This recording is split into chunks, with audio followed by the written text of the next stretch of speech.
Zero, go. Welcome back, everybody. It's the Monday Not So Live show. Cheryl is here. Dave is here. Dave, what are you drinking, buddy? I got iced coffee in a cup. What do you got? Non-alcoholic acai beer. Acai. Acai, generally a beer you have at a sushi restaurant. Did you hear who is now putting a bunch of money to your favorite non-alcoholic brew? Who? Oh no, I forgot. Was it Tom Brady? Somebody. What's your beer? What's your beer called again? What, Athletic Brew? Yeah, I think it's them. Or Go Brewing?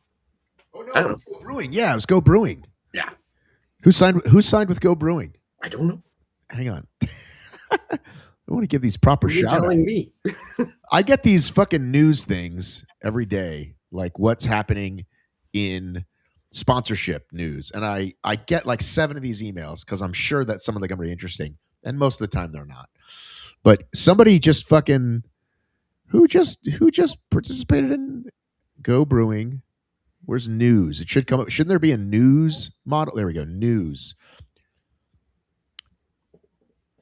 Rich Roll Enterprises invests and lists in ventures, doubles down and Go Brewing. But it wasn't him. It was somebody else.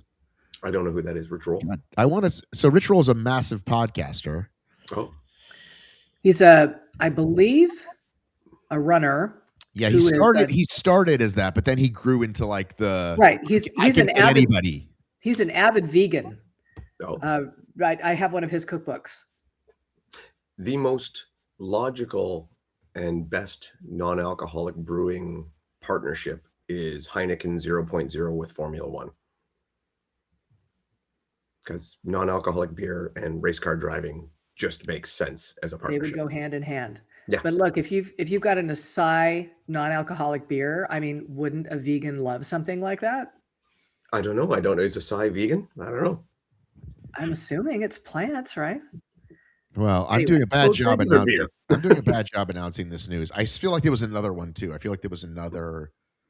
Anyway, it's one of my favorites. I like that one.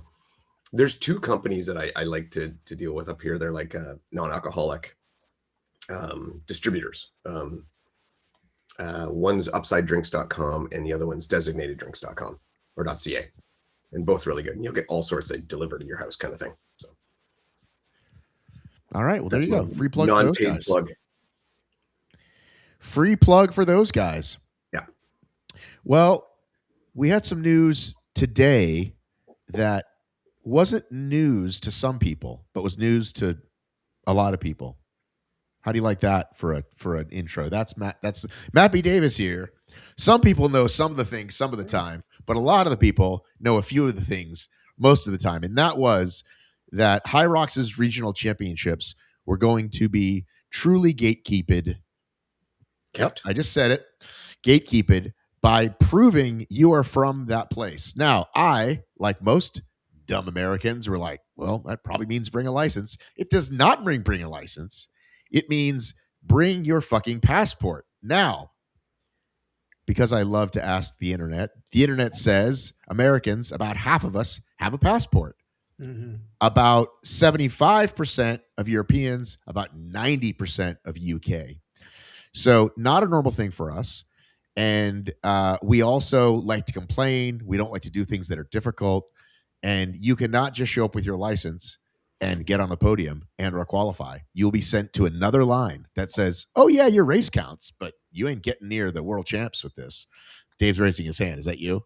Yes. I have a question. Go ahead. And this is a dumb Canadian question. It's okay. As the resident Canadian. Yes.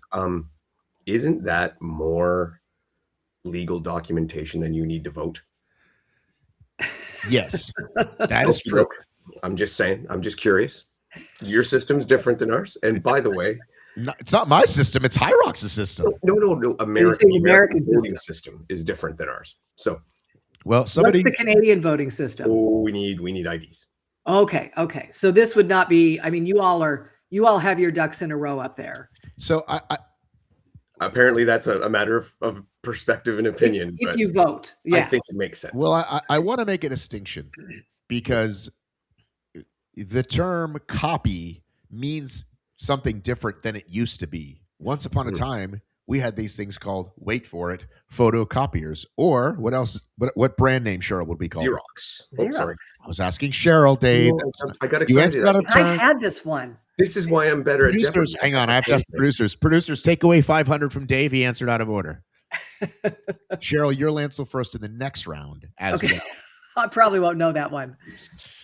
So somebody immediately commented, and I'm glad they did, because the term copy is being used. So let's break this down.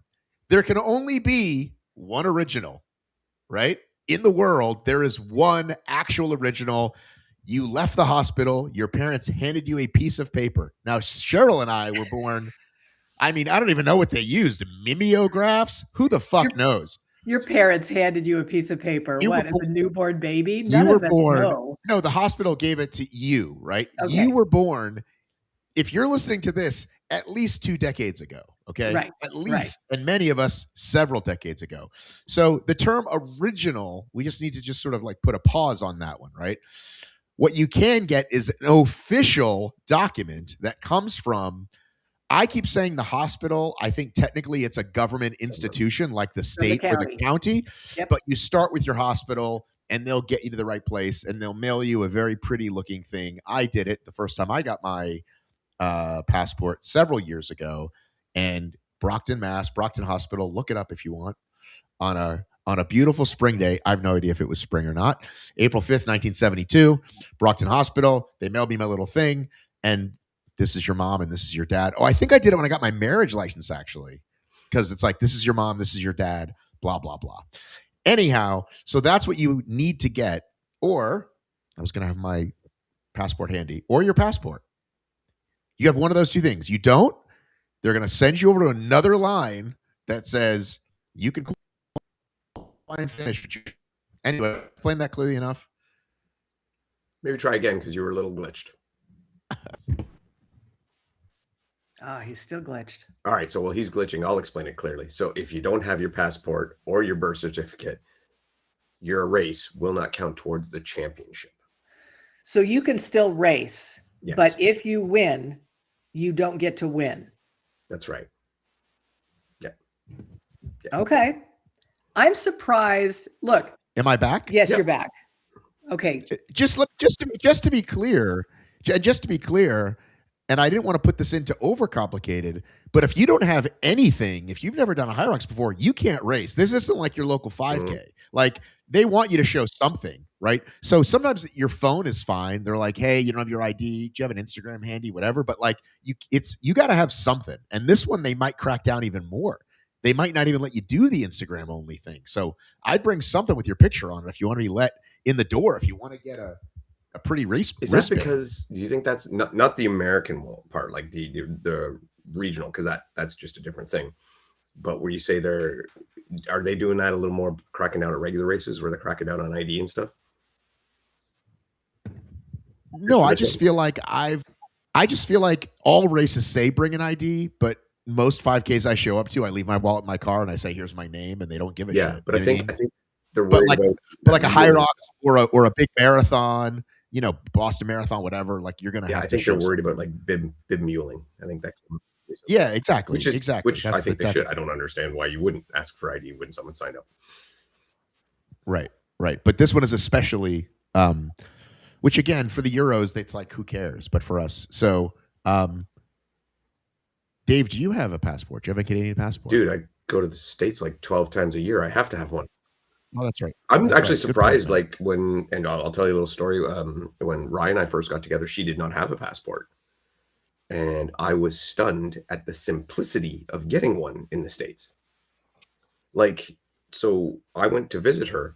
She said, on my lunch break, let's go and get a passport. And I laughed. And we did it. What city was she in? No. Small town in Alabama. Okay. But there's still, like, so in Atlanta, there's a building. And if you go there and you have proof of travel within 2 weeks, they'll expedite it for you. Otherwise, it takes 6 weeks. But if you give them an extra 100, they'll send it in 3 or something like that. That's all fine and good. The actual process of applying for the passport is what amazed me. Because here, when I go for my passport, I need to book a day off work. because I'm going to be in that line and in that building for probably 6 to 8 hours. It is a nightmare. And I couldn't believe that over her lunch, we were able to go to the building, fill out the paperwork, hand it in, and be done and still eat lunch. Why is yours so long? I have no idea, but it is Is it like a DMV here kind of thing where there's just too many people and they don't have enough staff? You literally have to make an appointment and you still will be waiting outside in a line before the building opens. It's insane. Yeah, I've gone a couple times and it's never been that bad. And also, if any Canadian people will back me up on this, at least in Ontario, where I'm from, like that's what it's like. Yeah, and if you're willing to pay for it, you can get a lot of things done faster. Because I remember even like I had to go to China, and there are these private companies that who knows how. What's going on with him? His internet sucks. It's clearly bad. Yes. Okay, how long can you keep your passport up there? Is it a 10-year thing? 10 years. Okay. All right. So you just kind of have to suck it up every 10 years. And do you have, and then once you have a passport, do you still need to get in line after the 10 years? Yeah, I'm not sure if you can renew it online now. I'd have to look into that. So I'm not sure. And I mean, I need to do mine next year because they say you want to have it done 6 months before it expires, or they actually can turn you away if it's still like 6 months left on it. Jeez. So I got to get that. They ride hard on you guys up there. That's rough. Yeah. Well, it's not Canada that's going to turn us away. It's actually the States that'll turn us away. Okay.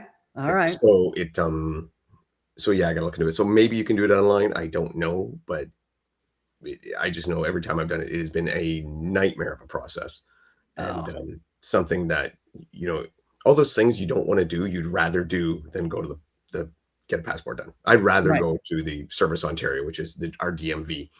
I'd rather go to the dentist. I'd rather do any of those things than the passport thing. Wow. Dentist. Wow. All right. Well, I think we covered that before we move on.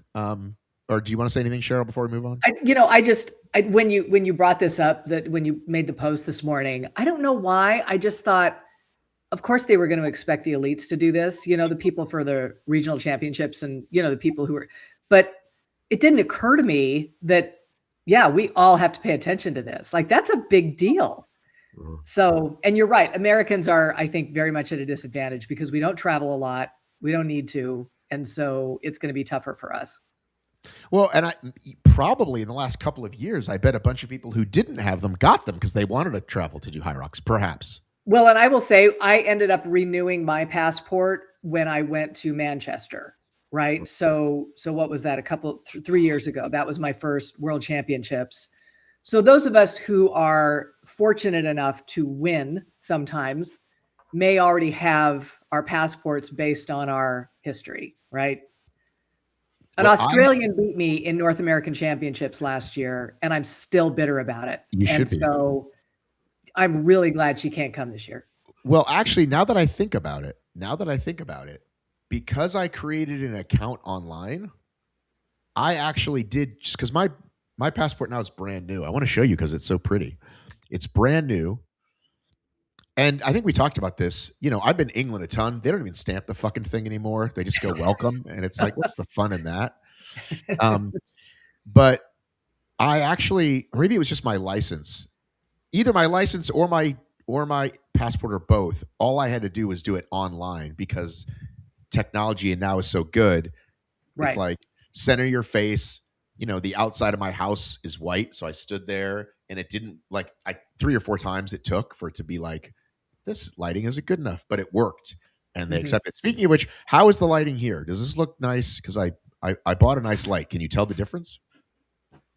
I think it's good light. Yep. I mean, I think looking at this next to Dave, I look way better. Next to Cheryl, I look about the same. Yeah, I'm just darker. Yeah, well, that's what I'm saying. But I'm trying to up the production value here in the new home of HFM studio. I think it's good light. It's nice, even light on you. So yes. Okay. Well, is it worth the $100-something I paid for it? That's kind of what I'm asking. Thousands. Always. Do you have a light above you, Cheryl? You're quite well. I do, because it gets dark enough here by the time we're done recording that I need to have a light on. So I'm constantly tweaking it to make it either warmer or cooler or brighter. You're ahead of Dave. Dave who has, as far as we know, the first ever hybrid podcast. Yeah. Number one. Dave's not as vain as me, so Clearly not, or me. No, Dave is no. still using the original equipment he got when he started. And it's working for you, right? Is the little round mic, the little Same round mic. Literally Who made everything is the same. Blue Yeti, whatever it's called. Blue Snowball. Sorry, I lie. The camera's different. My son bought me a camera for Christmas one year, so I do use that camera. So it's not the camera of the laptop anymore. But it's the Blue Snowball basic podcaster. I had another microphone that actually is better that was bought for me, and I really like it, but it picks up all the background noise. And I don't like to wear headsets, so it echoes. It just doesn't work. Okay. But well, listen, next up is the expensive microphone and then an expensive camera. We're slowly getting there, guys, to build out, and then pretty things like flags in the walls and stuff. We're getting there. Fantastic. Today I was organizing, and here's how you know you're in peak organizing mode. Because my wife made the long trip to the back of the house here on the property. I said, I might get another address back here. I may get like B, like 758B, or a half. Remember a half? It could be like Unit 67. Or just, make up one, right? Anyway, she was making the very long walk back here, and she knocked, and I was like, oh, because I accidentally locked it, and I had to get up. I was organizing receipts on the floor. That's some deep dive organization, all right? When you're putting fucking receipts on the floor, that's some, you know what I mean? I didn't realize that's what I was doing until she did it, and I had to get up. But do you know what level you have to be at? Like, you're not even at the desk. You're at the floor with the fucking receipts? No? I used to do that with hockey cards. Exactly. Well, I have to return a lot of stuff these days between Walmart and Home Depot and Target and all the shit I bought for this thing. And so I used to never save receipts. Now I fucking need them. How expensive does something have to be for you to take the time to return it? Because like I have a limit 25 or above, I think. Yeah, because if something's a certain price, it's not worth my time to go to return it. Yeah, 18. What is it for you, Dave? He says 25. $20, unless like $20, especially if I have to drive, because then is it worth the gas? Yeah, I can approach 50 depending. And you have to make a specific trip for it. But women by nature buy and return clothing and shoes a lot more than guys do, in my experience. Yeah, I think maybe I don't, but usually I just buy what I want. Right. Well, you're clearly, not, I mean, I've never returned much of anything in my life in terms of like clothing, but because I've been doing because I've been doing it every day, it got to be where it didn't matter what the volume. If it was $8, it didn't matter. It's like, well, I'm going back today. May as well. Yeah. And it used to be pretty simple that you didn't really need it. And it's just like, oh, it goes in the card. But like, God forbid I brought the wrong fucking card, or I got that card discontinued because I fucking lost it. So anyhow, lots of receipts going on. Before we get into a big topic, I want to jump on something that just jumped up at me, which was Spartan did something I think pretty smart. One of the I'll compliment them for one of the few really good ideas they had lately. They're doing little mini dekas in the or Deka what do you call it? Not mini dekas, Deka demos, Deka activations. They called it Deka Discovery. Ooh. And it says, hey, come to a Spartan. Because I get on Spartan for putting out emails trying to get everybody to be the same audience, and they did it, even with the Super Bowl. Like, are you Team Deka or Team Trail or whatever? It's like most of that messaging misses. But hey, it's Deka, and I do think for people who do OCR who may have heard of it or have heard of this HYROX thing, and while they're walking by, people do look to do stuff. Like, I've had an ORM tent at races. People are always walking by all the tents. What's going on here? Who are you? They may not challenges. They may hang all that stuff, right? Mm-hmm. We talked about this with HYROX last time. So I think this is a wise move on Spartan. Actually, I don't know what took them so long to figure this out. Just have a skier, get a med ball, and everything, and like, oh, by the way, we have Deka. Did you know that? Out in the Spartan festival area. Yeah, I'll show you a photo. Okay, because my first thought is just muddy rams. Right? Like people out there in that festival area. I've got some muddy rams. What's wrong with that? Yeah, just people doing ram burpees out in that festival area. That's going to be fun. I think it's a great idea, though. It would actually be easier to do a Deka Atlas activation out there because a lot less equipment, easier to transport. Mm-hmm. I think it's great. I still remember. Oh, look at that! Yeah, good carpets there. Okay, all right. They got a little tent. Yeah, good job, Spartan. Oh, there's a little atlas, right? Nice. I didn't even know that. I didn't even notice that, Dave, the first time. I think I clicked away too fast. No, that was just farmer's carry. It's just farmer's carry. Look at that with the metal on and everything. So they're all done. Oh, that's my friend Stacy. I'm going to read it. Oh, okay. You just lost. You were ahead on points. Now you lost points for bragging.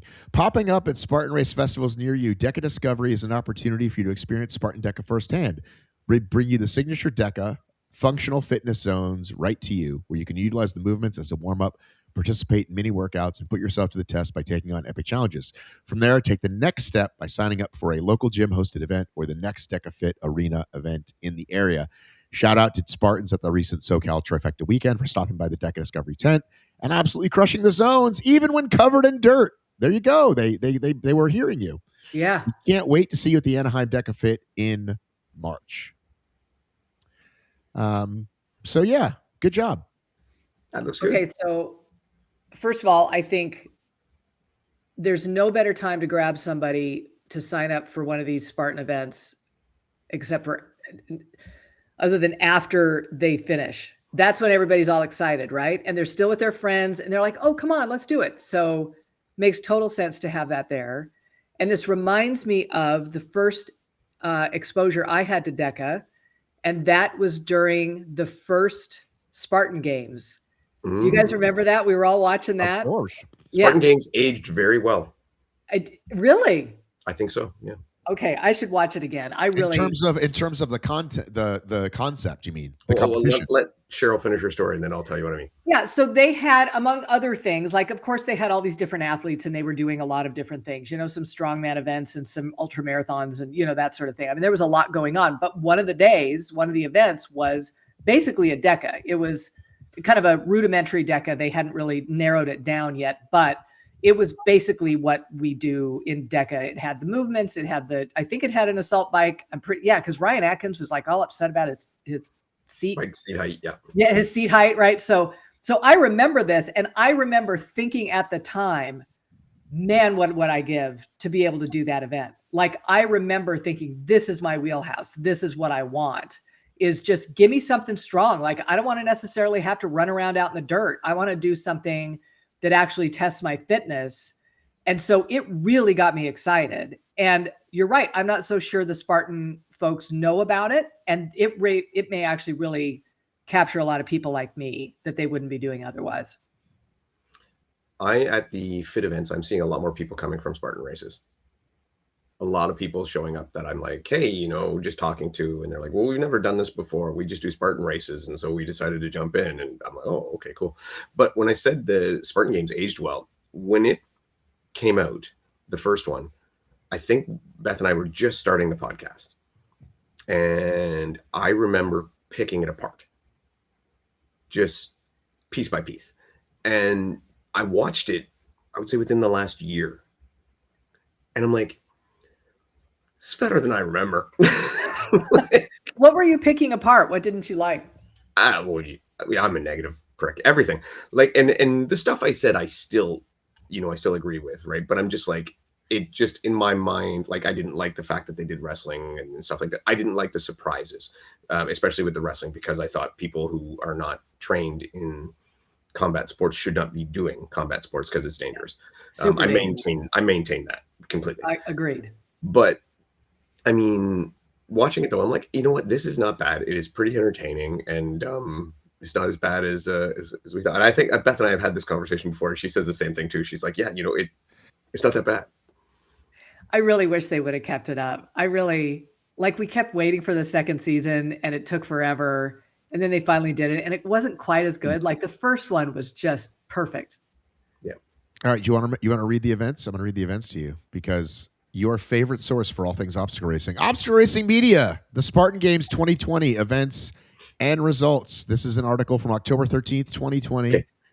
Don't say the winners. Let's see if Cheryl and I can pick the winner. Okay. Oh, okay. All right. Okay. Event 1, Spartan Cross, a half-mile obstacle course with 11 obstacles per lap. Athletes did 5 laps. This was the first iteration of what we would then call the 3K. Do you want to pick the men and I'll pick the women?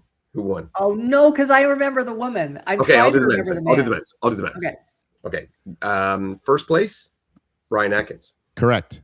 Yeah, Lindsay won that, right? She won a lot of Hang on, it. let's do the men. Give me the podium for the men on that event. Ryan Atkins, Hunter McIntyre, and I want to say Ryan Kent. You are correct. 3 for 3. Oh my gosh. All right, Cheryl, try to guess the women. Oh, you guys are terrible to me. I wasn't that into it. I remember Lindsay. I'll give you a hint. You know all 3 really well. Was Nicole there? Lauren Weeks was there. Nicole was there. Yes, but just guess the first 3. Stop saying things that aren't the guess. It's a game show. Go with your first one. You know them all really well. That's your big bad hit. Here we go. All right. Top 3 in any order. In any order. I remember Lindsay Webster. Okay. I'm going to say Lauren Weeks because I know she was there. 2 for 2. Was Chris Rogloski wasn't there, was she? You have to stop asking me a question and give me an answer. All right, the answer is Chris Rogloski. The answer is Corinna Coffin. Dang it. Oh, no, she's going to kill me for not remembering that. I was really feeding you on that one. You were helping me so much. So Lindsay, Corinna, Lauren Weeks. All right. I don't want to say who else came in because I want to see if you can guess the next event. This is fun. Who knew this is where we're going to end up with this? Okay. Swim, 200 meters swim, 45 minutes, AMRAP or AMLAP. Oh shit. Okay. I don't remember his name. He was a triathlon guy. I'm impressed you even knew that much. That's pretty good. I can't remember his name, but other than that, I will say I think on that swim, who else came in good on the swim for the men? Oh man. Did You're never going to get this. Okay. No, I'm pulling blanks. When you say them, I'll know. I'll know. Jared Shoemaker, number 1. Yeah.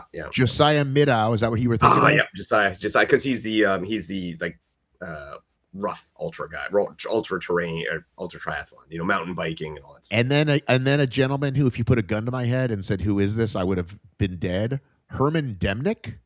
Oh, he was like a trainer that came in there. He was like kind of this last minute add-on, and I remember everybody being surprised he did as well as he did. Okay. Do you want to guess who won for the women on that event?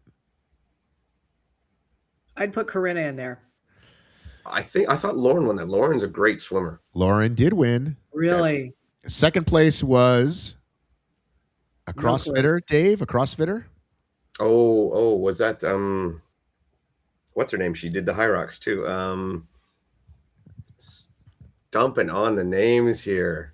Christy O'Connell, yeah. And then Lindsay was third on that one. This is fun. That was a surprise for me, was that Lindsay came third. Okay, number 3, Highland Games, which was a one-on-one tug of war, the heavy stones, and the infamous Kaiser sled. Oh, okay, first off, Hunter's toe touched the line. I'm just saying. Just saying. What is it with him and lines? His toe touched the line. Okay, Hunter won the Highland Games. Dave, you were in judge mode even then, even back in 2020. Yeah. So Hunter won the Highland Games, I believe. Second was, oh my God, he's a great guy, the ex-NFL player. He might have done HYROX too. Did he ever do HYROX? I don't know. He's done DEKAs. And Kurt. I think he's done HYROX. Yeah, Kurt Maggot or Midget. Yep. And then third. Yep. Was third. I don't think this guy is at every televised competition that there is, even if he's good at it or not. They find a way to get him there because he's a good dude. McCarty Grant. Look at you, Dave. You're good at this game. Well, Dave has clearly recently watched the Spartan Games. I still watch it with him, but also I remember a lot of this stuff, and yeah. But the swim one was hard for me. And then you need to recognize I was not part of this world when I saw it back in 2020. I'm surprised I remember anything. So you guys have me at a disadvantage for sure. Okay. The women. Yeah. One of them was recently interviewed by me on this channel. Just posted recently. So I know that doesn't bode well for Dave, who doesn't always keep up with the HFM contact, but Cheryl does. Cheryl's big interview guy. I do, but no, you're just no. Okay, can I throw one out there? Okay. Okay, Faith. Good guess. Faith Cook, aka Faith in Pink. She won that for the women. Emma Chapman in second, and Lauren Weeks third. Okay. So, by the way, Lauren, even back then, just fucking crushing it, right? All the time. And I still remember, though, them interviewing her about the wrestling and her just being like, I really hate this. She's just so for people who aren't part of our group chat, Dave sent us a sport this morning of just two people running at each other, and who gets knocked over first wins, right? I'm gonna bring that up for sure. I think the deal is the one guy has to hold onto the ball, and the other guy just got to slam into him and make him let the ball go. I think that's it. But they were getting knocked unconscious. They were hitting each other so hard. What is the name of this sport? Do we know? I called it death blow. I have no idea. Yeah. But this is why I ended up thinking of Spartan Games today, because I was thinking about, all right, who in the Elite 15 would win a competition where you just ran at each other and tried to obliterate the other. You got to give Hunter the top just for sheer mass. Hunter and Cole Learn are my top two. And Cole is trimmed down. What about Alex? Alex is tall. I think Alex is taller than me. Like, he's a big man, no doubt about it. I think mass. I don't know. I think Cole's more of a monster than him when it comes to that. And I also think Alex is too nice, because I was thinking about how it's not just about mass and about strength, because everybody's pretty strong and pretty good. But I think Alex can turn on the eye of the tiger if he needs to. You think so? Yes. I don't know. But that was my question, is could Lauren Weeks turn on the eye of the tiger? No. I just think she's kind of sweet, right? Like, she's too sweet. And so she would just get hurt. You're not just talking about intensity. You're talking about the actual desire to inflict pain on someone else. Right. You would have to be mean, right? Well, you've got to have that dog in you to be able to do that. And she doesn't have it, I think. She's far too nice. You had Cheryl saying, have that dog in you on today's episode. You win a prize. The result of Matt Mason has contributed. The result of the rounds that you sent us had one or both parties knocked out, correct? Didn't sometimes they'd knock each other out? Yeah. Well, that's a draw. You got to do it again. So you said, when I sent you guys that, like, this is something that grade 6 do, or right. Me and my friends in the front yard used to play a game we called Hoof, and literally it was just the same thing. Now, it wasn't the carnage of these men that are doing that, but it was because when you're 6, it's like, let's just run into each other. You just bounce off each other. There's not enough weight behind it. Right. You're malleable. These guys are like a car wreck. They're giant rugby players running at each other, trying to just get the advantage. It is very, very impressive. And I will say, I do think that there is an attitude component when it comes to it. And I just think there's a point where some people are just not willing to win at all costs, and others are. Yes. And they're the ones who will do well. Well, I don't want to go through the entire Spartan Games, but if you want to go find it, if you Google it, you're going to get a lot of season 2 stuff, because I did way more content about that. But do 2020 if you want to see season 1. Yeah, season 2 was just a lot of drama, and it wasn't as fun. Do you know what upset me about season 2? I tried to get 2 people into it. Who'd you try to get into it? Carolyn Prevost.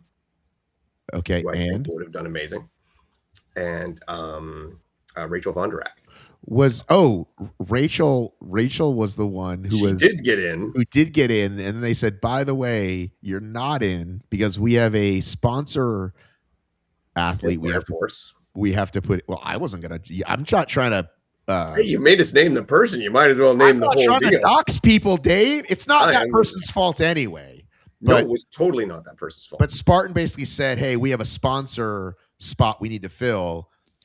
So if that happens, you got to bring both. You can't ungift somebody. You can't uninvite them. They should have just brought them both and been like, we'll figure out the scoring. We can't fuck somebody over like this.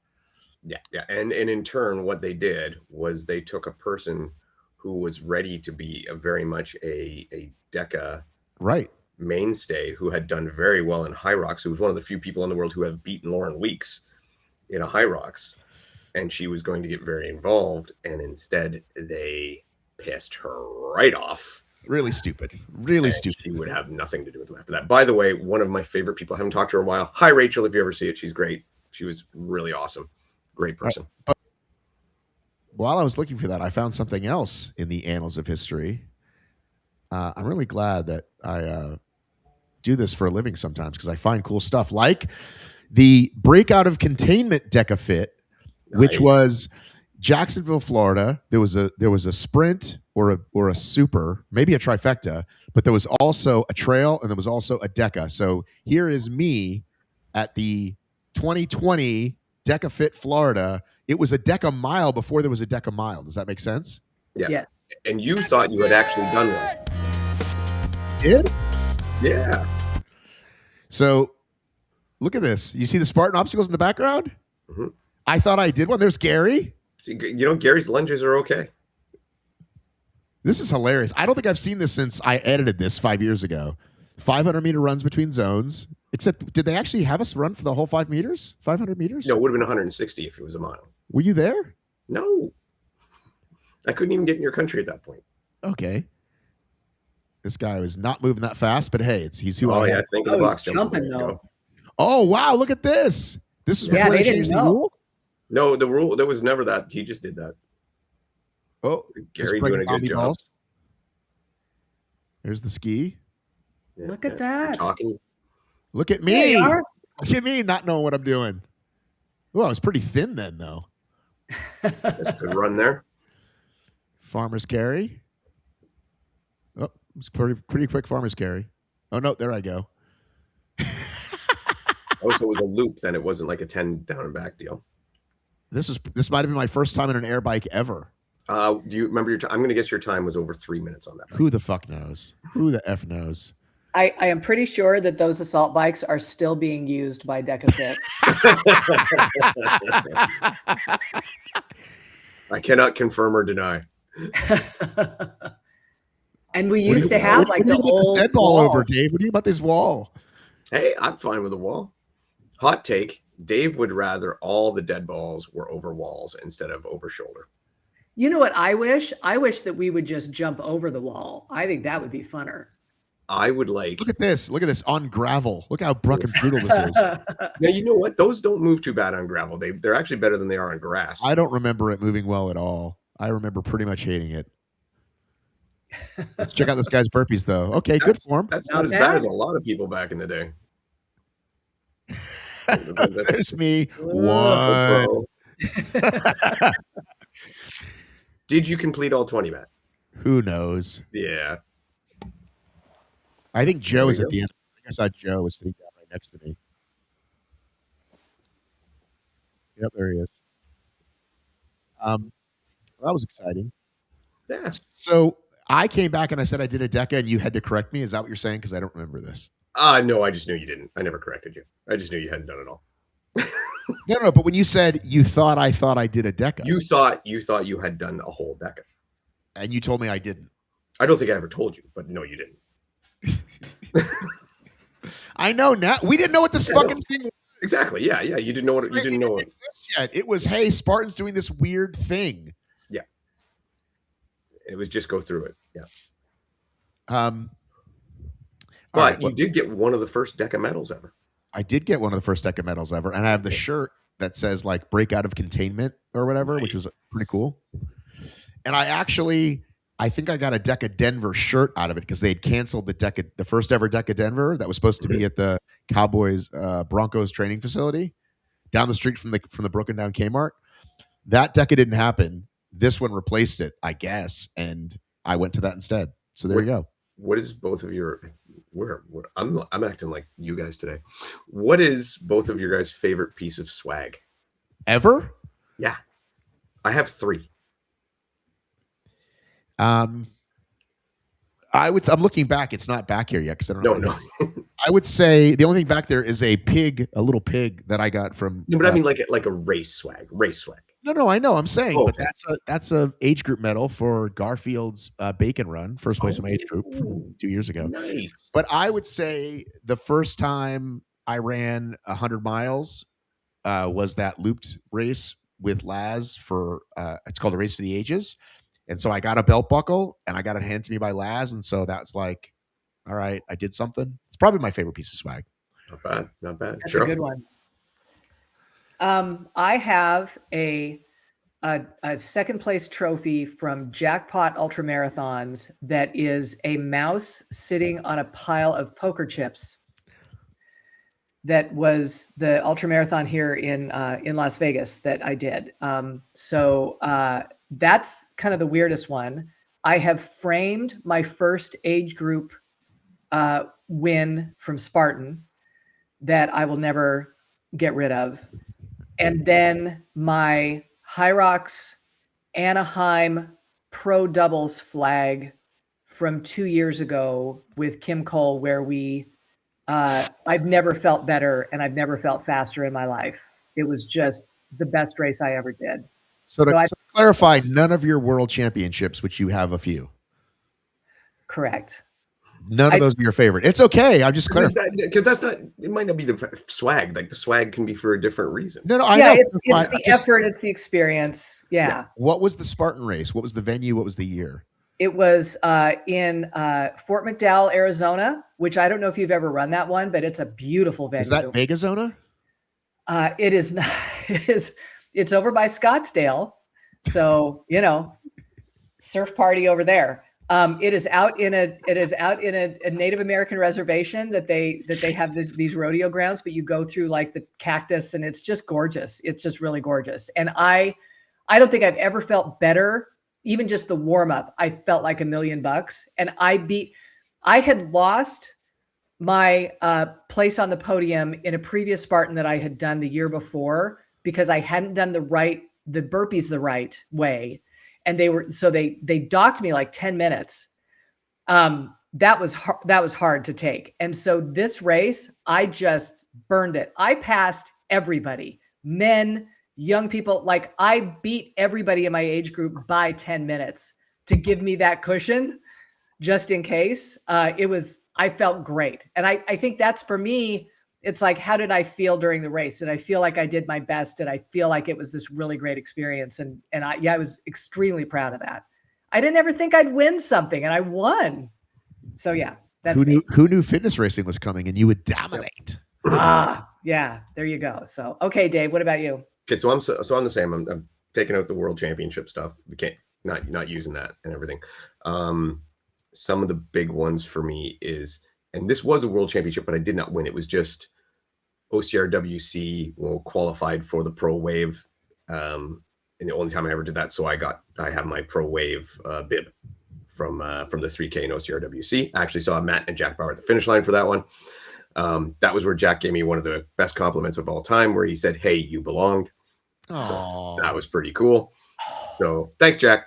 I don't know. Jack doesn't realize how powerful he is. I don't know if I ever told him that. That one meant a lot to me. That was pretty good. Yeah. And even though, I probably didn't, it was still nice anyway. Then look at the good you can do in the world just by saying stuff like that, right? Then the other one for me, and because it is so rare, is my TMX headband. Because I'm one of the few people who got to do TMX, and still think if that was out now, people would be all over it. It was a great race. 5 years too soon. Yeah. The Tough Mudder was ahead of its time on that one, for sure. But also, it was like they didn't solve the participation. It was a TV project, right? It was a TV product that they developed, and as far as I know, it was like Nolan and Eli and HYROX, I think, put it all together. Like, hey, we need something that has CrossFit components, air quotes, right, and obstacles. And it was like, okay, we did it. And then, okay, cool. Now we're going to do a couple more. But they never thought, let's run people through. Like, how can we get a lot of people through this thing? And the thing about it was not a for everybody race. Like, it was heavy and hard. Yes. So, for example, the first movement on the one I did in Miami was sandbag cleans with 95-pound sandbag. So what were the women cleaning? I want to say 65. Sounds right. But we're talking, I think it was either 15 reps, 15 or 20 reps. So it wasn't short reps either. And then the sled was really heavy, 15 pull-ups. So you had pull-ups, you had box jumps. You had another dead ball carry. It was heavy. It was legit heavier. It was you would have a lot of people not get through. And then the obstacles were not like you had Funky Monkey, you had like harder. But you had to wall ball and then climb and go over a wall. I remember that. Yeah. So I mean, it was different, but I think I'm still the only one who did one in a kilt. So there you go. That's my record. Congratulations. You might even have a Canadian. Do you have a Canadian record? No, Carolyn Prevost has. Oh, Vellner was there too. Vellner was there. Yeah, Vellner and Prevost, they were both pretty good. They kind of whooped me. I didn't do it till the second year because the first year was just that one invitational. The second year was where it was open. But yeah, I went all the way down to Miami. So did you do Miami or Virginia? Miami. I was there, Dave. I'm sure we've had this conversation 100 times, but I was there too. Probably, yeah. I didn't know you then. That was what, like 2017? Were you dating Rye? Is that why you were in the South? No. I came down specifically for that race. I did that. Were you dating somebody else? Pardon me? Were you dating somebody else? I was married, I think, at that time. Oh, okay. Yeah. So I went down with my brother, and he did his first Tough Mudder in Miami, and then I did the TMX the next day. Historically, I will go on the record on this. The worst Tough Mudder I've ever done. I've done many. It was in a parking lot, essentially. So any obstacle that had the word mud on it was a puddle of thin water in a parking lot. It was really bad. It was like, holy shit, did they fuck up with this venue? It was like 8 miles instead of 10, no mud. Like, I loved it because I got paid to go, and I got to brought, what do you call it? Commentate on the race with HYROX. So like that was all great. But then the actual Tough Mudder is the worst Tough Mudder I've ever done. So there you go. Side quest done. Good job, Dave. Do you have a topic, like a real topic? What? How dare you? These are real topics. You do a show. You know how the side quests can. I know. I'd have tuned out by now. Good to know you would have tuned out of your own show. I do. I don't like listening to me. So there was a series of complaints. Oh, cool. That have been posted about the Elite 15, and it seems like this is the most vocal the most people have been recently. Would you say that's true, Cheryl? I would agree. I was surprised. Usually we hear from one person that gets quote unquote screwed. We heard of a lot. I'm going to let you start. I didn't know that many people saw Joanna throw her gel. I'm surprised. I know. Yeet. I'm going to get water. Start talking, Cheryl. Okay. Talk about what you saw. So, Dave, I don't know how many posts you noticed, but obviously, I think Rich Ryan probably did the best job of articulating his frustration about judging for his solo race, and usually that kind of thing happens. Like I think we're used to seeing one or two of the Elite 15 sort of grouse about how things went for them or whatever. What surprised me this time was the pile-on of elite athletes, not only necessarily having issue with what happened to them in their major races, but elsewhere as well, where they feel like the judging has swung to the point where it has become overly punitive.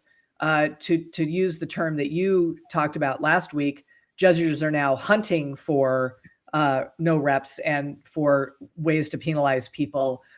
We had Cole Learn's story where he posted video of a judge judging his, I believe it was his solo pro race. It was his solo pro race, yeah. Right. And she and I know her. My husband is good friends with her and respects her tremendously. She's an excellent wall ball head judge and does a great job, and yet was positioned in a way that she seemed to only be looking at his hip crease. She wasn't looking at sort of where it was. She was so close. She was kind of all up in his business, which I guess, there might be motivations to do that, but I don't think that it's necessarily the most efficient way to handle judging. And so there was that. Chris Rogloski posted some video of her in sled pull when she was racing with Alondra Greenlee. And again, these elites are trying to get good times this season so that they can qualify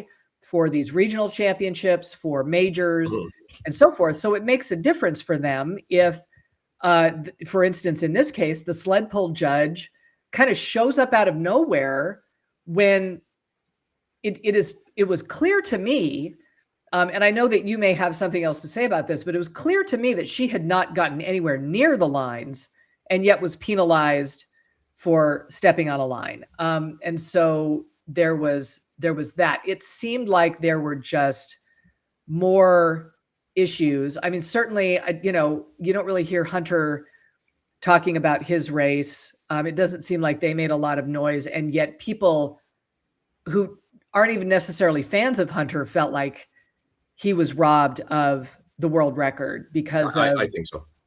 Yeah, I think most of us are pretty settled on that, right? That now world records are not getting made. You know, people are losing. I mean, I think Rich lost maybe what, $3,000 at the very least. You know, he was doing well until, you know, so it seems to be a bigger problem than it has been in the past. And it does seem to be that people are settled on the idea that HYROX has just gone from lax judging to now swinging the other way and over judging and making it so not only is the sport not as fun to watch, say in BBJs, but it's also costing people real money in travel time and in opportunities to qualify and so forth. And I'm just wondering what the solutions are. So, I mean, I'll break down a couple of things first. First, go with the Chris Rogalowski's. And I'm going to say right there, obviously, that was really, really bad positioning on the judge's part. If that, and I'm going to break down a bit of the HYROX judging as well. So when they're positioning judges on, and this is some things that I disagree with that I would love for them to fix. When they're positioning judges on the sled push and the sled pull, or sled pull especially, they have them behind the athlete, right? So they're behind the athlete, which means your angle of perception to see an athlete's toe on that front line is absolutely impossible to gauge correctly. That's why Chris's looks so bad, is because your camera is shot straight from the side. So you can see mat in between the line and her toe. You can physically see it. Black curve is right in between. That judge, from the position that he was in, there is no way he could see that. Now, the problem is he saw what he thought was a toe on the line. But and judges need to remember this in all sports, if you are uncertain or if you are in bad position and you don't see it properly, you can't call it, right? I mean, there's lots of, I think about hockey all the time, like the ref will be turned away and he'll know something went wrong behind him, but he did not see it, right? Turns around and he knows something went shady, but he can't call it. You can't call what you don't see. If you're in a poor position like that, and that's a very poor position. Now, granted, that's a HYROX instructed position. They should never be able to make that call on the front line. The back line's much easier because you are closer. But I've never understood, and I even brought this up when I did the Elite 15 in Vegas, why are we not standing beside them? Like, we need to be standing beside them. So I think because of optics, HYROX likes to, so you'll have 15 judges out there or whatever. HYROX likes to have a judge at one end and a judge at the other end, so the athletes are crossing the field with no judges with them, right? It looks better that way. But you're having your judges now on each end, one, at a far back position, not able to see the lines properly, and two, judging two different people. Yeah, it's the way to do it would just be, you've got the room one for one and be next to them. Exactly. I'd rather them don't ever make the front line call because you know you can't. That's right. So I'd rather them walk with them or be standing right on that front line so they can see properly. So that, in my mind, is an instruction mistake on HYROX's part, that they have their judges standing in the wrong position. The wall ball one, it's the same thing as before. Like we said, I still believe people are hunting reps. They're searching for infractions. They're looking, they're like I said, hunting for them instead of watching for them. And I think it's just the wrong mentality to have going in. As far as how to fix it, I mean, this is a problem that has gone on for, like, judging in general of the wall balls has been a problem for 4 years, 5 years, whatever we going on. The whole time. Yeah. It's not an easy thing to judge ever. It's not, but and we're talking now, we're down to microscopic differences. I know Rich posted a thing today, and I've said this before, where he's just like, well, I'm just going to go stupidly deep now. And that'll be it. And it will be. Maybe. Yeah, it may be, but it shouldn't be. I mean, I've seen videos of women, maybe some men, same thing, who are like, what else do I have to do here? Yeah, I did see a video of a girl, like, literally sitting on her ankles and not moving. She sat there and looked at the judge, and the judge was like, no. And it's like, what the hell? So I don't know what she was supposed to do. She was supposed to sit on the ground. Anyway, I still believe that this should have been taken care of before, and I will always put this out there, and the boxes should just be used for everybody. Shoot, score easy. 14 inches for men, 12 inches for women. We're fine and dandy. Everybody can do it. If you can sit on a toilet, you can sit on that box. You're fine. That would work. And then the other thing, you can dodge a ball, Dave. That's right. If you can dodge a wrench, you can dodge a ball. Can I throw something out there? Yeah. That I think is important. Yep. And that is that, like, when we go to a Spartan race or any obstacle race, right? Remember those? HYROX is having wall ball judges' fault, and it's Spartan's fault. I'm kidding. Go ahead, man. Most of us have the experience of bad or no judging at obstacle races, and many of us have even literally seen like the gator, the side by side dropping the kid or the person off a second before the racers even get there. It's literally the last thing they're thinking about. Oh shit, we need volunteers. HYROX really cares, right? They're putting a lot of effort. We see the photos of the huddle ups before and after, right? Like, we know there's good people in there doing. We've been in them. Like, well, some of you have been in them, not me, not selfish me. I'm not out there volunteering, but I know that they're like, so from the top, like, the organization is there and it's getting there, but we got some rogues happening. And even at the regular pro race, I know that I don't expect 95%. I might expect somewhere in the 70s, maybe, of a decent judges, maybe. But like elite wave, we got to have 98%. We got to have barely any errors at all. You know, you're getting 20 people for 15 athletes or whatever the fucking amount you need to handle this job, 30, 15, fly them in, whatever you need to do. You're putting money, sponsors, blah, blah, blah, blah, blah, blah, blah. So, and if somebody pulls some rogue bullshit, like Ryan said, they got to go. Like, if you have a weird, wonky, correctionable thing, like, hey, I think you misjudged this, like, no pun intended, but somebody who's like, sorry, you're a little too, what's the word? You're a little too enthusiastic. Like, sorry, we can't have you in Elite 15 anymore because this can't happen. I do want to quickly address. Lauren brought this up to me. Lauren Weeks brought this up to me a couple of weeks ago about being touched on the leg. Lauren says they are specifically asked in the meeting, are you okay with this as a corrective measure? I think it's good. So I don't know if Rich ever addressed that in his thing, because everyone keeps saying that would drive me crazy. That would drive me crazy. And like, but okay, good. So he did mention it, because again, I was totally good with it. I didn't know it existed either, but Lauren mentioned it because it had happened to her. I forget at what race, but they're all asked that specifically for people who hadn't heard that. So the point is, we know they're trying, we know they care, but it's, like I said, it's got to be like 95 to 98% in that elite wave. The problem has come down, and I mean, it's been this since day one. And this is, I mean, if I go back, this is why I had a call with Deadly Dozen before they ever released their race, is the selection of the movements. And the selection of the movements are done either for, this is the type of fitness we want to test, this is the type of strength we want to test, this and that and that. And not, I don't think enough thought is put into the logistics of how we're actually going to pull this off, how we're actually going to judge it, how we're going to get enough judges, all that stuff. And in the process, the movements are not great for that. Like, wall balls in nature, I mean, and DEKA's guilty of this too, especially with the lunges and the burpees. Like, so many things need to be counted by one individual person, judged by one individual person is great. So it's one thing if you just need one where we need lots of counters, but then when we need judges and good judges, it becomes a problem. So the wall balls were a poor choice. And if it's gone so far now, what can you do, right? Can you rewind it? Probably not.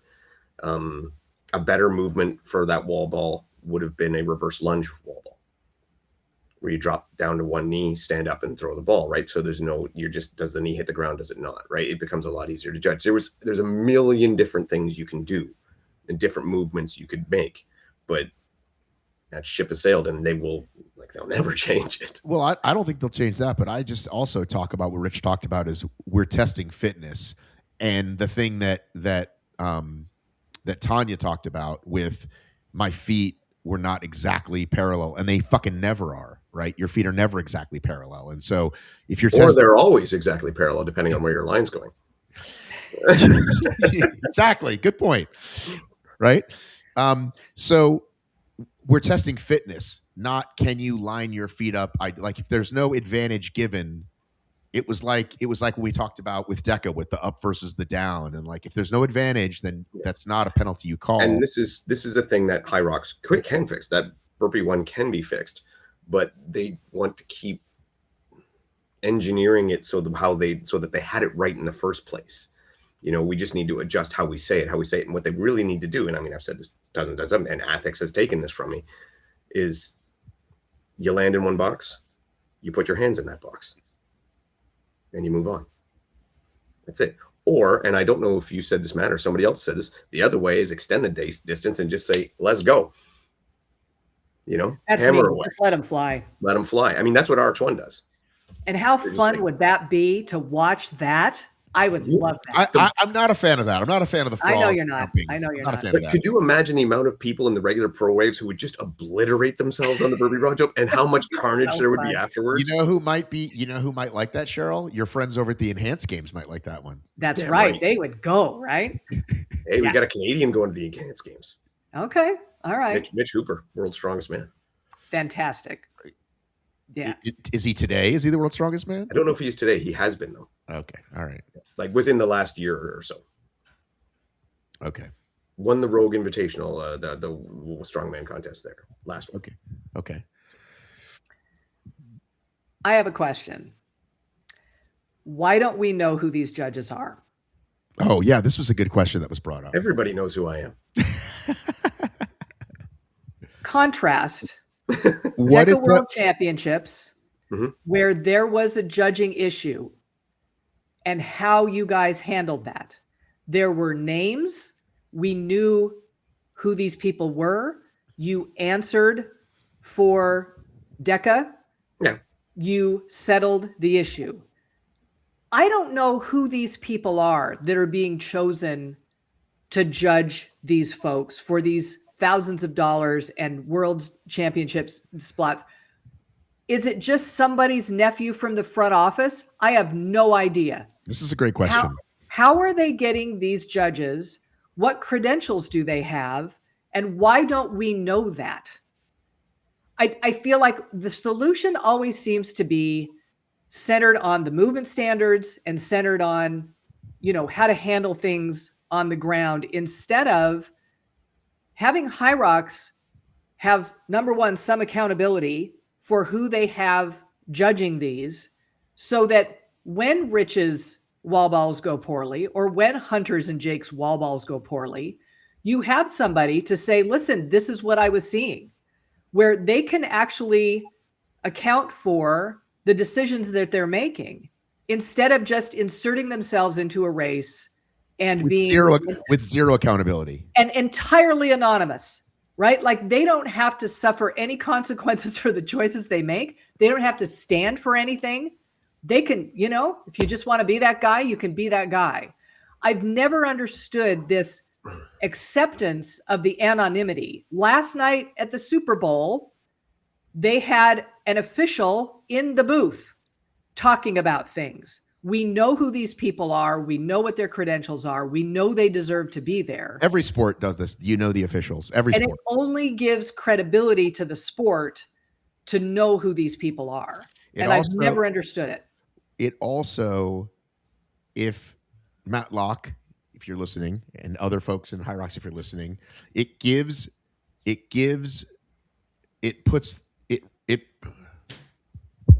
it'll be great. I should start a podcast and I should know how to fucking talk. You're putting your name on it. We're putting our names behind these people, right? Because this is a sport that we're taking seriously. Again, for those of you who may jump down anybody's throat, I'm not talking about Saturday at 3:30. I'm talking about Elite 15 races. We're a pro sport. We're going to the Olympics. We're global. We're this. Millions of dollars are being spent by many, many brands, including HYROX. So these judges could be and are race directors, other judges. These are full-time employees. These are not random people they found that week. So I agree that knowing their names is good. and HYROX making a statement based on that, because sometimes leagues admit a mistake was made, but we can't change it now. We're not going to change your result now. It's over. It's a week later, whatever. But this is the mistake. This is what happened. So are you willing to put your name behind what you're doing? The only thing is, if somebody is a referee in a professional sport, they might have another job. Actually, they might have a day job, but if they're only doing that job for part of the time, it's a lot to ask. If well, actually, this person does just work in the office, but they know the rules, and so we use them. Yeah, but they've probably had to pass a test. There's probably some sort of training involved. I mean, just working for the organization doesn't necessarily guarantee anything. And now we are introducing casinos into the mix, and you don't know. People's thumbs are getting broken. You have to wonder if there are opportunities there for anonymous judges to swing races. There you go. You know what I mean? It just doesn't float. And I just don't understand why we can't have people who can say, yes, I have passed this, and this test. There are credentials that I have met. I have an absolute right to be there and to make the calls that I have. And then they can answer for that and say, listen, this is what I saw Rich doing. Sure, the camera may not have shown that, but this is what I saw, right? And we would be much more inclined to believe that than trust us. So what if I said to you, Cheryl, being devil's advocate, we have to protect these people and we don't want them to get yelled at online and blah, blah, blah. We should put masks on them so nobody knows who they are. Jesus. You did not just say that. You did not just say that on this show, Cheryl. So look, listen, if I'm a professional and I have been trained and I know my job, then I should be held accountable. I mean, I just think that that's part of the job. Okay. I'm going to do something here. You ready? I'm going to put my other hat on. I'm going to put my judge hat on. Okay. There he goes. All right. Judge hat is on. All right. Judge hat on. Now I am now head of officiating for HYROX. Okay. Okay. Great. And I'm telling you right now, I haven't done this before. I haven't said this before about this particular topic, this particular occasion, but I'm going to tell you exactly what I think. I want you to question me, Matt or Cheryl, whoever you want. I am the head official for HYROX. Question me about the wall ball situation with Rich. Go ahead, Cheryl. Okay. I just want to know, it looked to me like, look, I've never seen Rich Ryan really do bad wall balls. Like he has really excellent depth.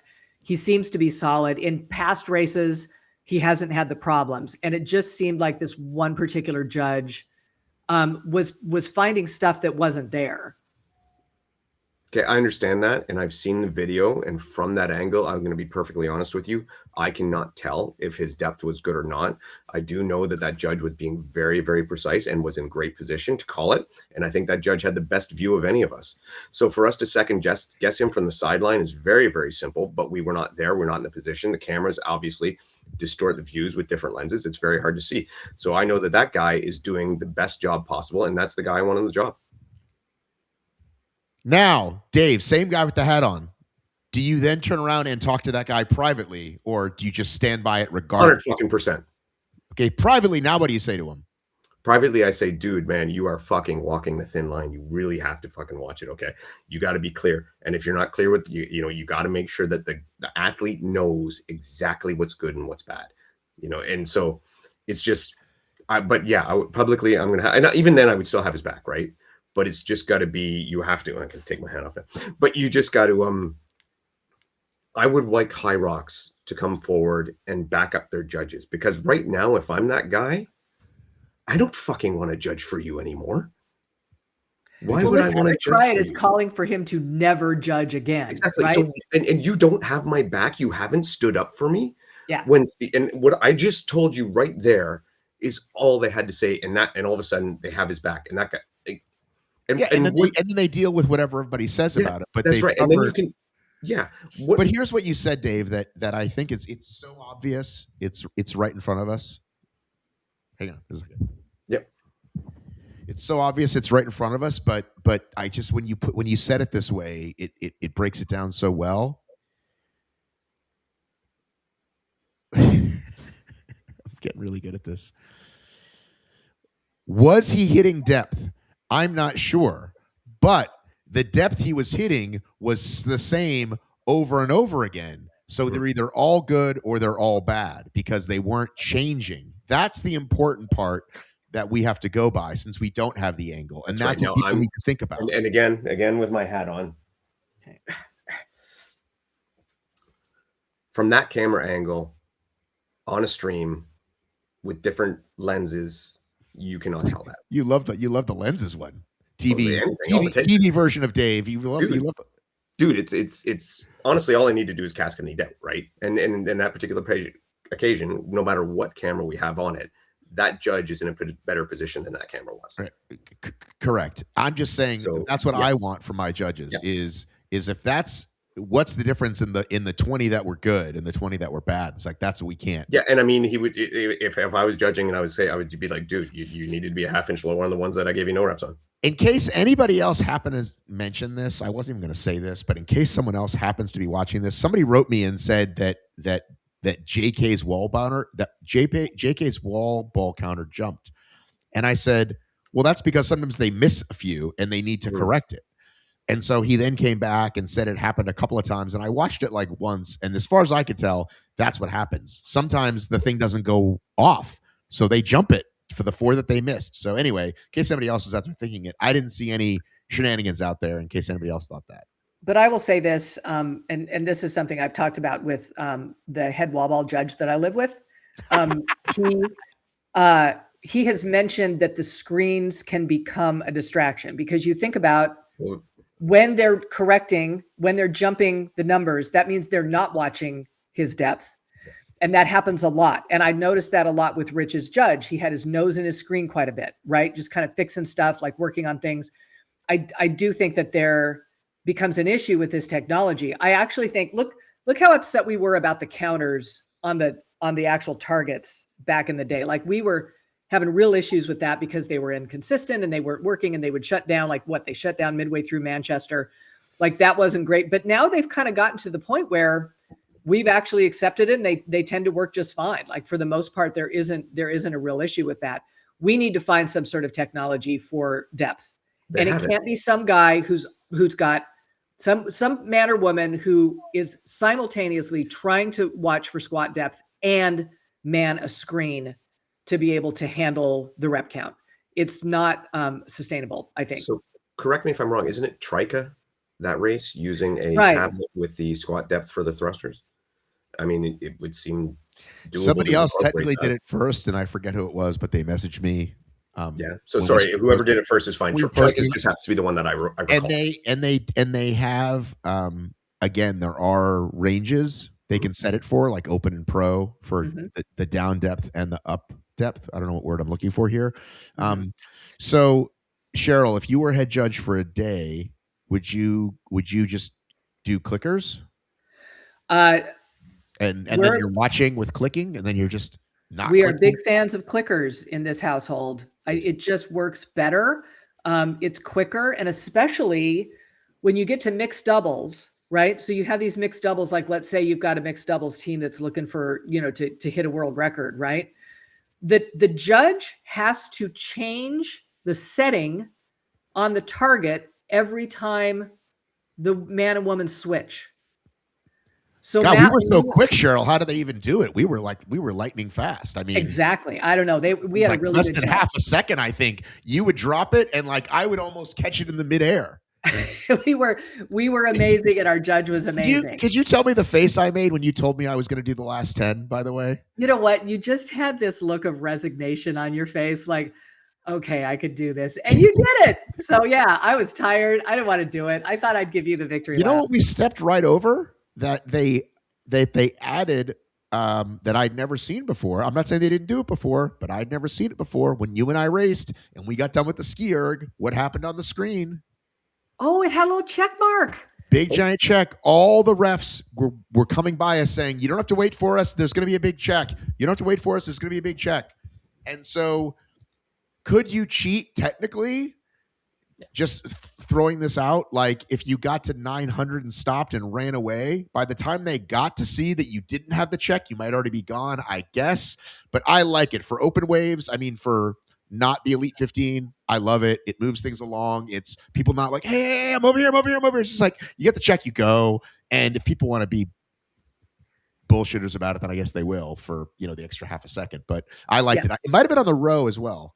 It was on the row as well. Row is easier because it takes you a minute to get off the damn thing. Right. So you can watch. But the ski, again, it could fail, it could not work, but a giant check shows up when you hit 1,000. So I don't know what took them so long to get that one, but I liked it as a time saver, especially those when everybody, it's literally the first station, so you've got the most people and only so many judges. So I liked it. Yeah, and I think I was out to dinner with some friends and just people who aren't familiar with HYROX at all, really. But I was explaining to them the race and asking them, what do you think the solution is, given that we have these disparate judging standards and people losing money, losing places because of it. And their answer was technology. They're big football fans, and they're like, look, ever since we got the instant replays, things really calmed down where they were able to sort of go back and check and things. And I think cameras, sensors, check marks, like all the stuff that we can do to give it to where technology helps us, I think is going to help a lot. Until then, I want to know who these judges are. Yeah, I think, I think they need to be paid a certain amount if they start having to, identify your judge, and which I would be fine with. I mean, obviously I don't give a shit, but I would think either that or like I said, back to my big thing is I just want HYROX to support their judges and to own it. And I'm not flip-flopping. I'm not all of a sudden saying the judge was right. My opinion stands as it was last week. I'm just saying that that's how I would have played it. And yeah, but for the judges of the Elite 15 to be identified, I wouldn't have a problem with that. I just think, look, to have your credentials online, to know who it is out there. I mean, they put them in uniforms, they stand them up there, it looks all official. Let's make sure that they've actually been trained, that they don't just know the movement standards, but they know what to do in situations, and they know where to stand, and they know how to handle things. Yeah. And then they can answer for this. And so we're not just complaining, and we feel like HYROX is handling things in a professional way. I don't know if we'll ever look. We never agree with an officiant's call all the time, right? But if they've got a darn good reason, then it's really hard to argue with that. And right now, we haven't heard a thing. Yeah, and that is something that I don't like about HYROX Live is they don't feel the need to take accountability for anything. Like if we're quiet about it, it'll just go away. Yeah. And I can't argue with them. Happens every time. It does. The one time they did, right, was sleds in Chicago, right? Like everybody got what, a half credit? What did they get? What did we get for that? I don't even remember. Or is that I was saying give everybody a half credit. I can't remember. They just said we're sorry. They didn't give us anything? I didn't get anything. I didn't get anything for being traumatized and never have done a solo race since. Did you get an attaboy at least? I don't remember a thing. Okay. Here's what I will say. They did admit it though. They did admit it. And that's the thing is I do believe, I actually don't believe that they have just moved on from this and they're not thinking about it and talking about it. I actually think that they're constantly trying to solve problems. We see this all the time. They seem quite responsive. They just aren't doing it out in public. Hopefully in the back offices, they're saying, how can we make Warsaw not like this? And I don't know what those solutions would be. I would hope that they're listening to lots of people's solutions and being able to come up with something, because it has every season it evolves, right? Every season it gets better. DC too, right? Right. Like I just think I would hope that they really are recognizing that something went terribly wrong in Phoenix, and that it's like Chicago. You didn't want the story to be the sleds, right? And in Phoenix, you didn't want the story to be the judging. And right. So hopefully they're apparently it was in an NFL stadium, and that was a big deal to a lot of people. It was a great event, but I feel really sorry for the elites who are spending a lot of time and a lot of effort to do the best they can to only be undermined by, odd judging. By strangers we don't know. Cheryl's really on this in one. Masks. Cheryl's I care about this. I do. I care about this. But That's why it's important to us. I mean, anything that we pick apart is because it's important to us, because we want it to be better, because we love it. Yeah. All right. Well, I got a note today that I shared with you guys. Somebody asked me to watch out for someone who ran a really fast marathon. Radioactive man? What's that? It's from The Simpsons. Watch out, radioactive man. Oh, okay. I think it said, "Are you active man?" Not radioactive man. No. The goggles, they do nothing. Do you know that, Red? Nailed it. Watch out. This person's great. They ran this really fast sim, and they're also a fast marathoner. To which I say, don't send me your sim times. I do not care about your sim times. I don't care how fast it is. I don't care how close to real your sim was. I don't care how almost not sim it was. It's a sim. It's not a race. When the same person shows up at a race and does a good time, I will speak to you. A sim is not just a different version of the race. And I think this is what's like people who might be showing up to sims or who think that that's impressive. Number one, if you're doing a HYROX or if you're doing a sim, you probably woke up in your own bed and got up and drove to the gym not that far from you and banged it out. And that is not a race day experience. There were no crowds. There were no crowds. There are not like hundreds of people next to you. There's not it's like what's that? There's not judging generally. There's not really as good judging to you, but I can't. I was trying to think of the words, and you can't. It would be like if I said to you, "Hey, I saw this really good movie. It's called The Usual Suspects, and I'm going to explain it to you in about 10 minutes, and then I'm going to tell you the twist at the end, and expect you to be as surprised as sitting in the movie and watching it, right?" Or nobody spoil The Usual Suspects, by the way. Or what's the other one? What's I See Dead People? What's that one?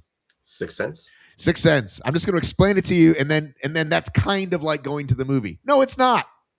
It's an experience you have to do and start the race with your fucking chip on. Don't forget to not put on your chip, by the way, and then do the race. So don't send me any fucking sim times. Because if you don't put on your chip and you set a world record, it won't count. Well, hey, they got that one right. No, they did, right? They didn't find a reason to like let that one go through because it was special people. No, and that was good. That was a good call. It was a shitty call, but a good call. It's a stupid rule, but sure, why not?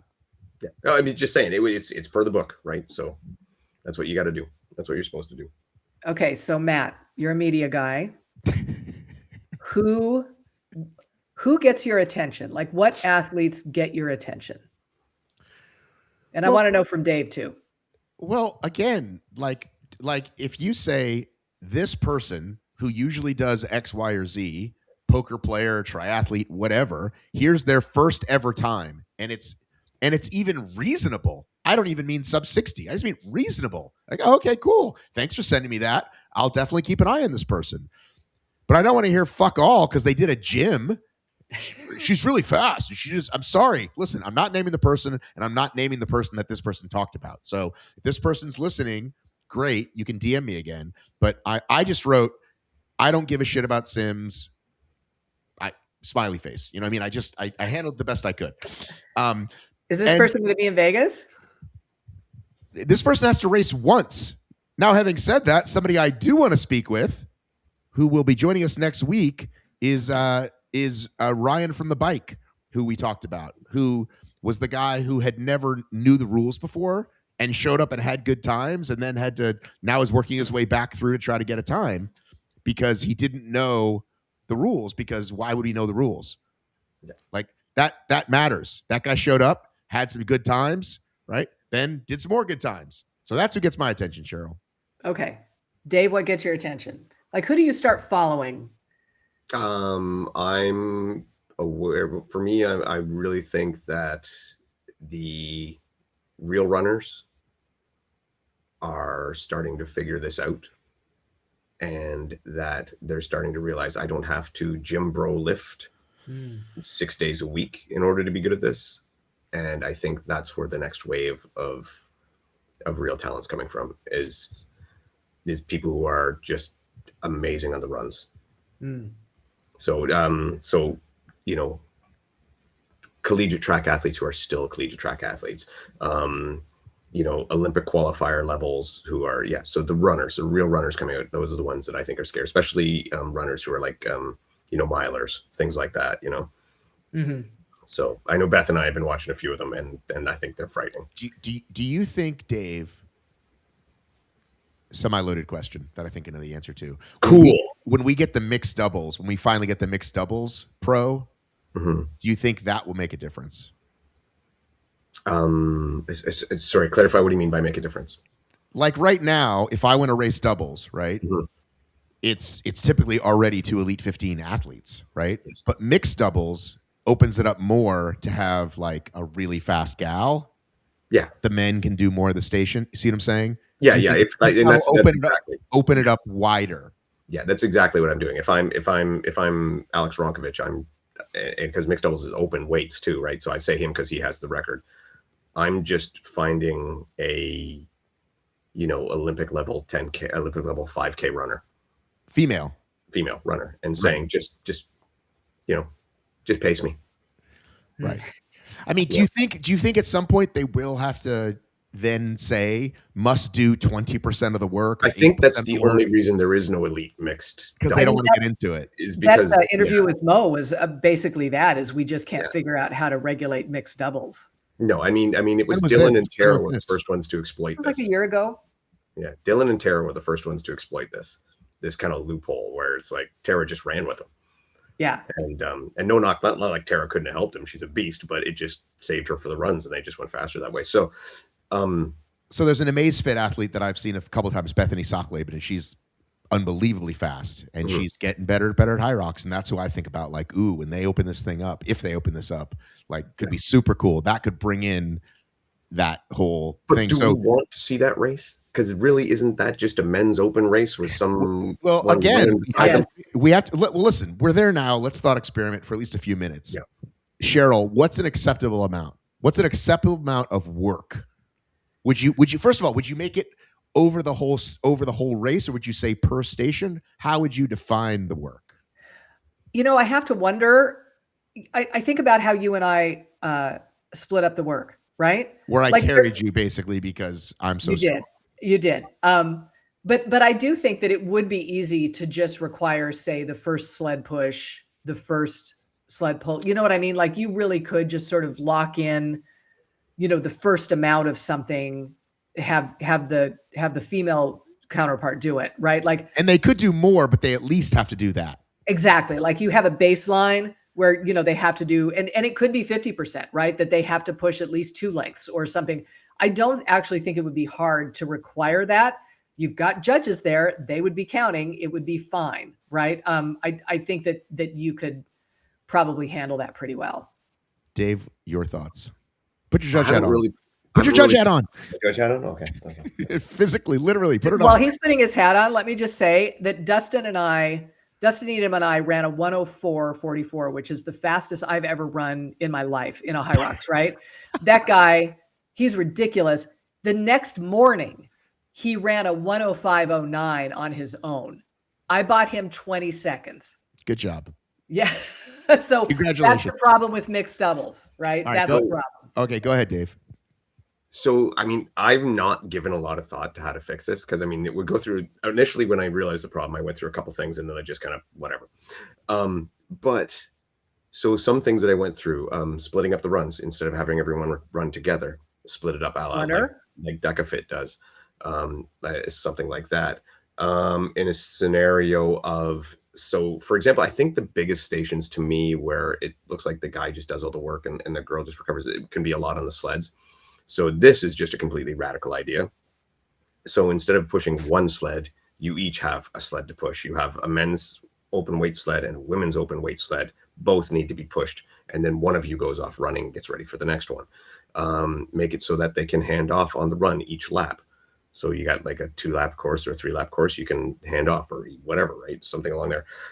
I would just make it so that it is, I think it has to be drastic. I don't like you have to do a certain percentage or that. I think it's too much to. Wait a minute. We're going to have, the sleds are going to be next to each other. Walk me through this. Yeah, yeah. Well, I mean, this is just lanes per it's team. just an out there idea. Okay. Yeah, So I've got to push a sled and you've got to push a sled. And if I finish first, I get to go run. No, you wait for her. You gotta wait till she's done her sled too. The whole station. Are we has pushing to simultaneously or not? Yep, you can push simultaneously, but you Okay. both got to be completed before one person can go off running. Okay. And like I said, that's just an out there idea. This has not been. Okay. I don't so, hate it. I would yeah, like to hear this. And let's hear from the folks in the audience. Yeah. Comment So I mean, below if you've got some thoughts on this, because I like it. So I think they need to split it up where it's not just. I don't think it can work in the same format that same-sex doubles works. Are you ready for the Jack Bauer's answer? I'm going to put on my Jack Bauer hat. Hang on. Do you have a Jack Bauer? I don't have a hat. Doesn't wear hats. Jack doesn't wear a hat. Here's my Jack Bauer. Here's my Jack Jack's Bauer. got good hair. Well, what we're going to do is, before the race, the man and the woman get on a scale. Now, once you have their combined weight, you take a percentage of that for the man's weight and the woman's weight, and you use the plates appropriately. Now, if they're racing in Oceania, we've got to adjust a little bit because we know that below the equator, the weights are slightly different. So am I on the right track? Well, the weights spin the opposite direction. That's what happens, right? When I spin spin in the opposite when direction. I do the flywheel on the ski erg. Yes. I think I really like this. I mean, now it's like I think we're all smiling because it's fun. A lot of us have done mixed doubles either in DEKA or HYROX or both. It sounds fun. So this is the whole, and to take another a Simpsons phrase, crisotunity. Okay. Instead of it being a crisis that we can't have this mixed doubles 15, you need to look at it as an opportunity to make something really cool. So is it just does anything grind your gears about this, Dave? Oh, well, stats can be, made to believe anything. 14% of people know that. Would this then, could it just look more like a mixed relay? Yes. Right? Because listen, I was just telling my husband last night how excited I am to go do the DEKA teams in Anaheim, right? And the relay in Anaheim, like the strategy involved, chaos, so much more fun than just running together and splitting the work. Like they could just entirely revamp mixed doubles to be something more like a relay instead of the doubles that they have. Yeah, because the doubles they have, although it's great fun when you guys do it together, Ryan and I do it together. Yeah. It's fantastic. But for the high level competition, it just is not working. But that's what I don't like about, I don't like the running separately. And to me, that's why I don't get so excited. And I've done a bunch of relays and I have flags in relays, but I like to have to do the whole race. I don't like that you only have to do some stations. Yeah. It doesn't work. It doesn't work that way, right? Well, then do you double, how DEKA relay has doubled? Yeah, double the zones. Double the zones. Do you double the zones? I want 200 wall balls at the end. Well, just 100 each. I'm no longer signing up for doubles then. I think the race is long enough as it is. All right. I think we can wrap up there, guys. All right. Fun. Good job, everybody.